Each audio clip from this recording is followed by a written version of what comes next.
Hello and you're welcome to Business Highlights on Trust TV. I'm your host, Chamun Dabeng.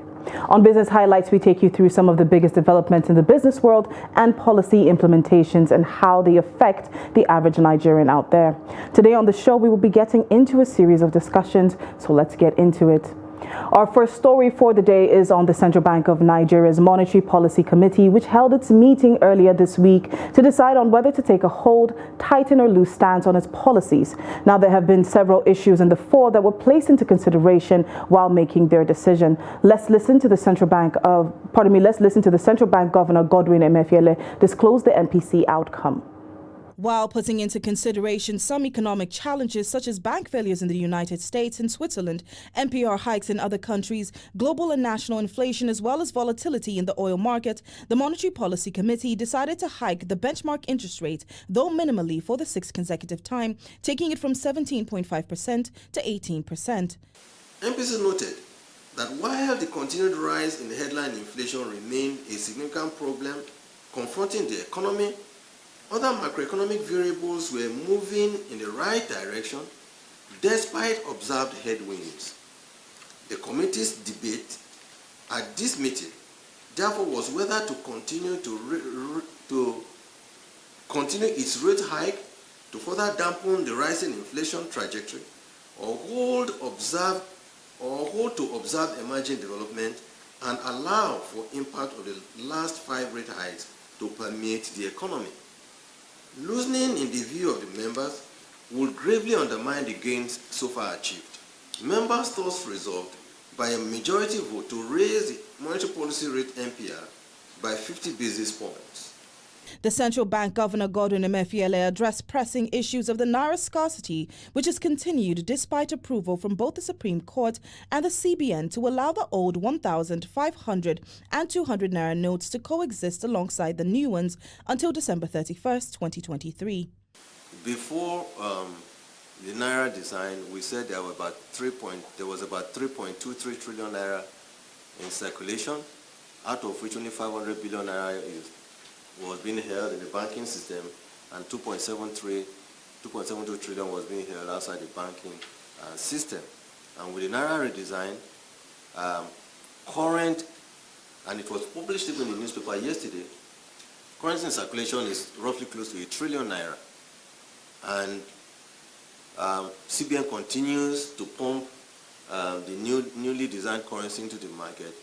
But the truth is, at some point, we will need to reassess again. Emefiele also spoke on steps being taken to address failures in e-transactions.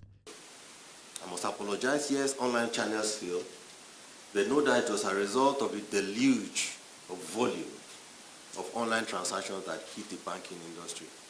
And I think it's currently being resolved, and we are following up on daily basis. Our payment system management department follows up on a consistent and daily basis with the bank to ensure that where there are downtime, they are resolved as quickly as possible. The Apex Bank governor further stated that the e-Naira now has 13 million wallets, which have carried out 22 billion Naira worth of transactions.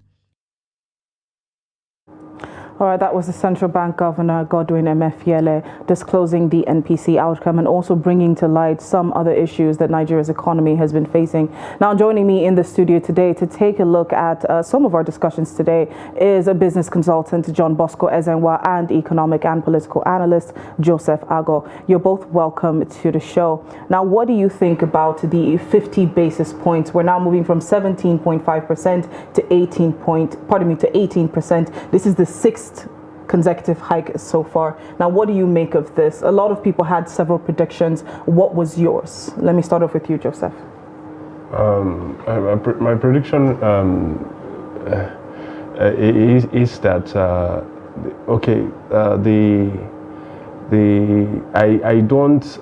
I'm not on the side of the rate hikes anyway, and even before now I've always advocated for just for the central bank to stay any further hikes in MPC rates.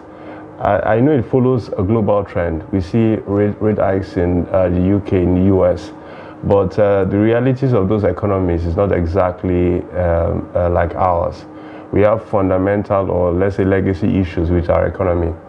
And for me, this particular approach by the CBN is like trying to fix the head of the tap when you have a broken pipe situation. Okay, all right. John Bosco, what's your take? Is this what you predicted? No, not really, because for the last 2 months, there have been troubles in the banking sector. People couldn't do much business and all of that. So raising the BPS now, for me, I think it was not necessary. Would have maintained where we are to build on that. But maybe they have their reason for doing that. But I don't think that a lot has happened would have stayed to really achieve the gains, the reasons why it was hiked in the first place, because we lost the momentum. There was some missing drive from it, right? So I think they should have maintained the last rate and not go further to have a hike or growth on it. All right, so it has been argued that considering the recent Naira crunch that we've been facing, the scarcity and the effects that it had on businesses, it's become, or it should have been justification enough for the Central Bank of Nigeria to take a hold stance rather than adding the 50 basis points. What do you think, Joseph? You're nodding your head, so obviously you agree with it. Yeah, I agree. Totally agree with it. Because at the end of the day, with these rate hikes, banks will push the burden on businesses, and already the business landscape is already troubled. You have rising cost of production because there's petrol scarcity. We're more or less a generator economy, so you have people buying black markets to service their production chain. You have the Naira crunch. You also have basically lack of investor confidence. You have consumer spending dipping. So at the end of the day, businesses are in a bad place. Then you're now having to deal with possible or an eventual increase in bank rates. And at the end of the day, it will just keep our businesses in a very, very bad place. And at the end of the day, we're not just going to be having to deal with inflation. We'd also be looking at dealing with general consumer confidence. All right, so speaking on inflation now, during the Monetary Policy Committee meeting anyway, the governor had stated that the recent monetary policy rate hikes have actually been working. And this was evident in Nigeria's recent inflation rates, which went from 21.82% to 21.91%. Now, this was a 0.09% hike. Now, looking at such a minimal hike, could it be that these monetary policy hikes are actually working in favor of Nigeria's economy finally, like the CBN governor had actually stated? And in his arguments for deciding to hike the benchmark interest rate by 50 basis points was so that the progress that we've made so far, looking at our inflationary pressures, wouldn't be affected and we wouldn't have a drawback. So I want to know, John Bosco, what do you make of this? Do you agree? Are we really starting to see the outcome of these rate hikes? Necessarily, not necessarily, because if you listen to the speech of the CBN governor, gains were made in the agricultural sector, really. That's the segment of the economy where we have a lot of gains. Don't forget, the banking sector, the financial sector suffered a huge setback in the 2 months, say even up to March, right? So it was not necessary to have gone further to have the increase in the rates, because pressures are there. I know that we are looking at we are part of a global economy, trying to take out what has happened in America or elsewhere. But don't forget, there are still pressures in those economies, because even banks have failed in the United States and also in Switzerland. So it's happening here as well. We cannot get the gains. We cannot take the gains so much on this, because we're a different economy. We're not as strengthened, and there are no shock absorbers like there are out there. So there was no need for all of this, if you ask me. We were supposed to have maintained the last rise and see how much gain we can get, because we have the petroleum, the petroleum sector. We have issues with fuel scarcity, which is a deep burden on the economy currently and everybody that's in that space. So for me, really, it was not necessary, if you ask me. All right. So still taking a look at the 50 basis points increase. Now, some have argued that it's such a minimal increase that it can barely even have an impact. Is this something that you agree with?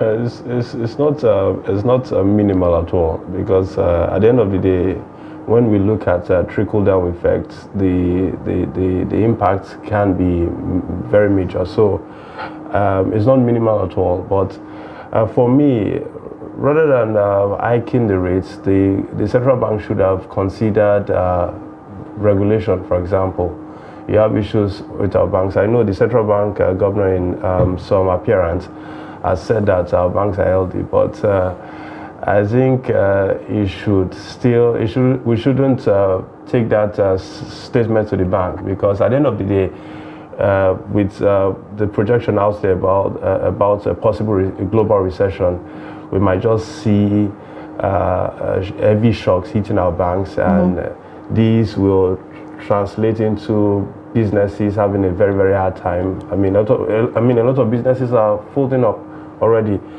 You have cash flow issues with businesses, and more than interest rates hike, we should look at the general economic environment and political environment. For example, a lot of people are, considering elections, for example, the outcome of the elections. And if you look at our foreign direct investment trajectories, is dipping, because a lot of people are wary about considering the Nigerian market. So we have deep-seated general economic issues, we have political issues, we have a troubling legal framework. So these other things should have been looked at instead of just trying to address this problem with an increase in rates.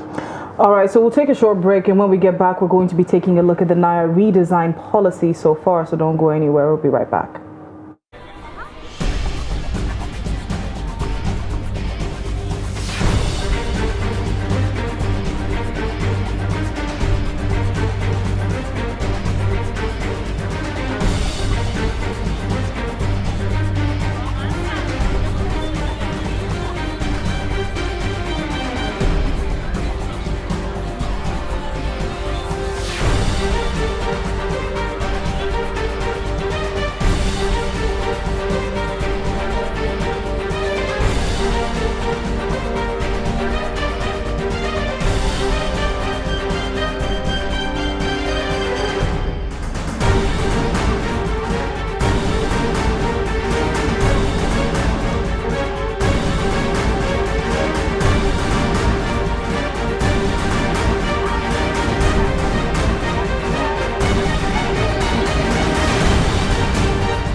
TV, documenting the Nigerian story.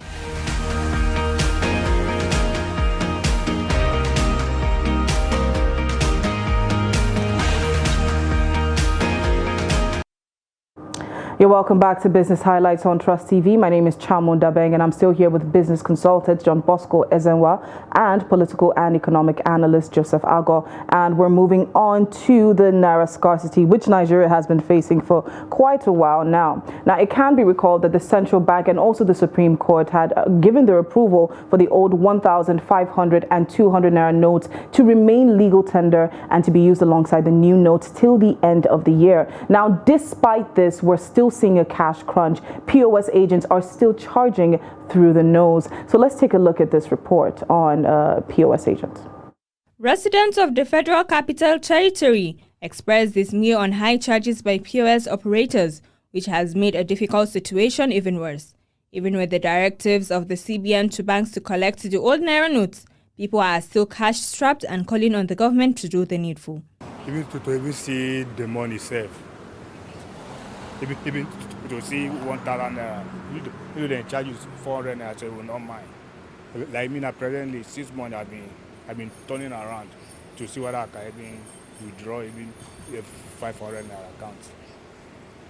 I believe government know what to do, especially the CBN. Everything is under their custody. It's just for them to do the right thing. Some said the situation has forced many to trek from their various destinations to their places of work, a situation they described as unbearable. If you want to withdraw 1,000, I have to pay 200. You transfer for person you buy something for. Withdraw and transfer, that is 200 per charge. For me to transport come here now is not easy. I have to trek like some minutes before I will get to where I can manage the one I have in my pocket. Point of sale operators also said they buy money to get money, adding that they spend days before getting the little cash they give. Sometimes we do 1,000 for like 200, depend on how you are able to get the cash. Sometimes we buy the cash. If we buy for 100 naira, we do for them 200 naira. And if we get for like 50 naira, we do for them. Just depend how we get the cash. That's how we do for our customers, but it's not regular. The cashless policy is too much. Even to transact money itself, the charges is too much. They suffer too much. The thing they hook us, like even us to commode transport, even us to enter anywhere, we cannot do transaction because some they refuse. They called on the Central Bank of Nigeria to go beyond giving directives to make the Naira notes available to make lives more easier for the people. All right, there you have it from the mouths of Nigerians themselves. The difficulty is still very much real, and I know that we're all experiencing it, to be very honest. It hasn't been an easy feat these past few weeks or months, in fact. But what do you make of this? There's been the approval. The CBN has said, go ahead, it's fine. Banks can now withdraw. People can now come in to withdraw and also deposit the old notes. What do you think this is coming from? Where is the real issue at this point, Joseph? I think the real issue is the main issue is the availability of cash. Mm-hmm. You know, the central bank made some assumptions, and a lot of those assumptions were not correct. So that was the first failure. The central bank implemented the redesign policy. There was a new note, but the central bank said it was going to release a particular a new note in a particular amount, and felt that was sufficient to really power the economy. So that was the first problem. The second problem was when a lot of people began to consider electronic channels. We saw massive disruptions. For example, I mean, some time ago I was here and I gave the story about while sitting in church, it was time to pay offering, there was no cash, so I tried transferring, and I mean, it was impossible. I had to do it the next day, very early hours of the morning. So these assumptions were not accurate enough. And on top of that, the distribution channels were not democratized. Mm-hmm. I'd argued previously that POS operators, especially in hard-to-reach areas, should have been prioritized. I mean, the governor of Kano State, for example, gave in some appearance said that out of 44 local governments in Kano, 24 local governments, about 24 local governments, there's not a single bank in those 24 local governments.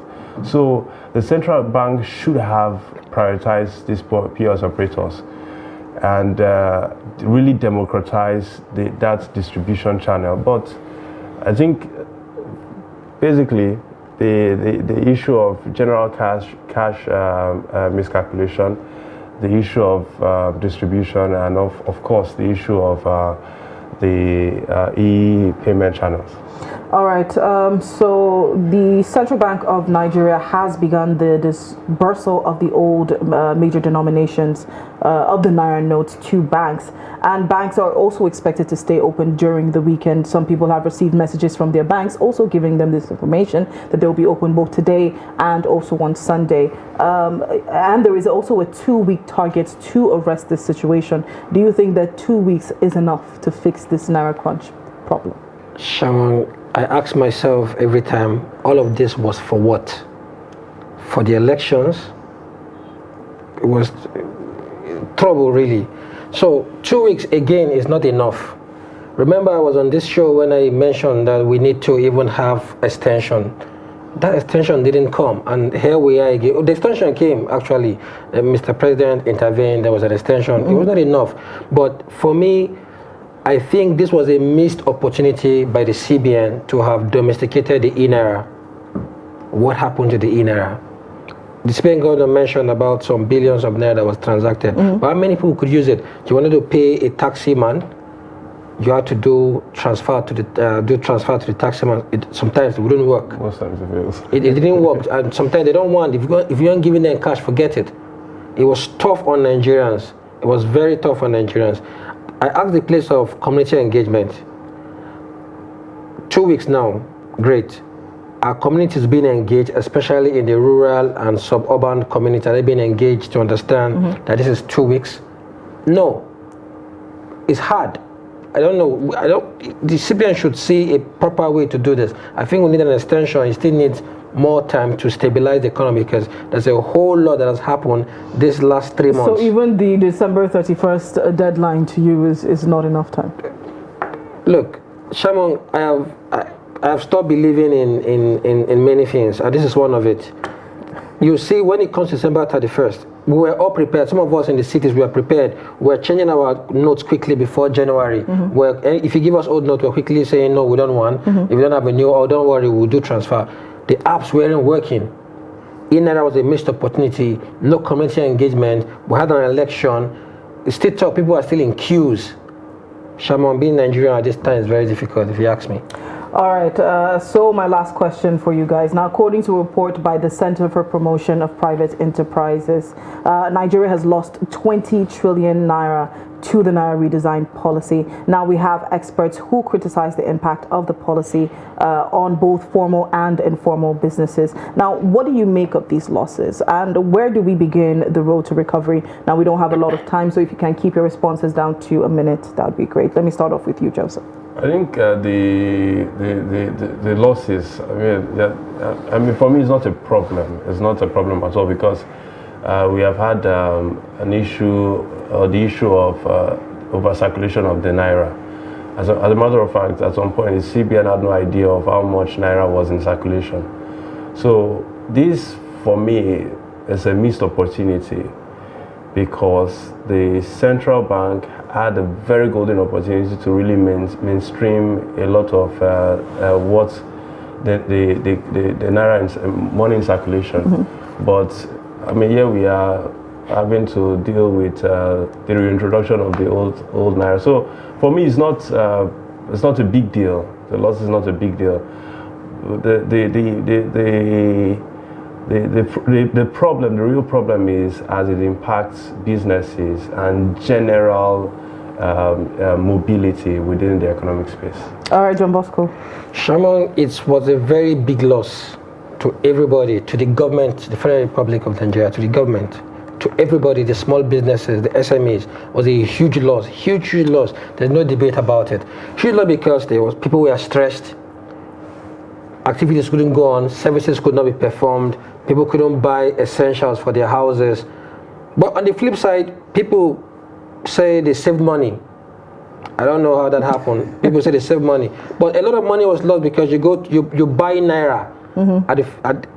For us in the last year, in the last month, we were buying naira. You have to buy naira for a fee. So it's a complete loss. And I think the CBN and everybody responsible for this needs to set their acts right and rescue Nigeria from this because it's a huge loss we have suffered. I think it's even more than what is projected. All right, that being said, we have come to the end of our show for today. I'd like to thank my guests in the studio. Thank you so much, economic and political analyst Joseph Ago and business consultant John Bosco Ezenwa, for being a part of the show. And to our viewers out there, thank you so much for joining us today. Please do follow us on our social media platforms. You can find us on Facebook, Instagram, and YouTube. Just look up Trust TV News. My name is Chamun Dabeng. Come back again next week. Let's talk numbers.